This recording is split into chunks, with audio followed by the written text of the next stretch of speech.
ശ്രദ്ധയോടെ വായിക്കാൻ ഉണ്ട്. വളരെ നല്ല കാര്യം.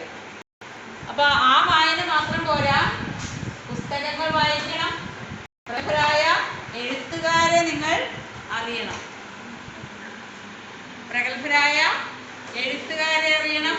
അവരുടെ വർക്കുകൾ നമ്മൾ പഠിക്കണം. അപ്പൊ എന്ത് മാറ്റമാണ് കുട്ടികൾക്ക് ഉണ്ടാവുന്നത്? നമ്മളുടെ സംസ്കാരമാണ് മാറുന്നത്. എഴുത്തും വായനയും അറിയുന്നതോടുകൂടി നമ്മുടെ സംസ്കാരത്തിൽ മാറ്റം വരും. ഈ വെറുതെയുള്ള ഒച്ചവെപ്പുകളും നമുക്ക് അനുചിതമല്ലാത്ത കാര്യങ്ങൾ ചെയ്യുന്നതും മറ്റുള്ളവരോട് എങ്ങനെ പെരുമാറണമെന്നും ഒക്കെ നമ്മൾ പഠിക്കും. എപ്പോഴാണ് പഠിക്കുന്നത്?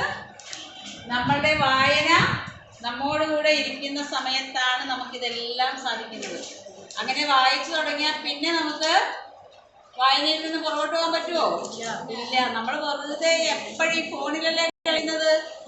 ഫോണിൽ കളിക്കുന്നതുകൊണ്ട് എന്താ കുഴപ്പം? ഫോൺ അഡിക്റ്റ് ആവും.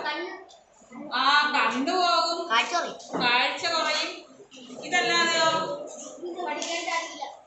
നമ്മുടെ ഓർമ്മശക്തി നഷ്ടപ്പെട്ടു പോകും. ഫോണിൽ നോക്കിയിരുന്നിട്ട് നമുക്ക് എന്തെങ്കിലും കാര്യം ഓർക്കേണ്ടതുണ്ടോ? ഇല്ല. ഓരോ സ്വിച്ചിട്ടാല് ഓരോ കാര്യം വരും. പ്രത്യേകിച്ച് നമ്മളൊന്ന് ഓർക്കണോ? വേണ്ട.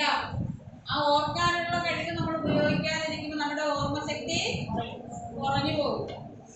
ഈ ചെറുതായിരിക്കുന്ന സമയത്ത് നിങ്ങളുടെ ഓർമ്മശക്തി കുറഞ്ഞു പോയാൽ കുറച്ച് വലുതാകുമ്പോൾ നിങ്ങളുടെയൊക്കെ അവസ്ഥ എന്താകും?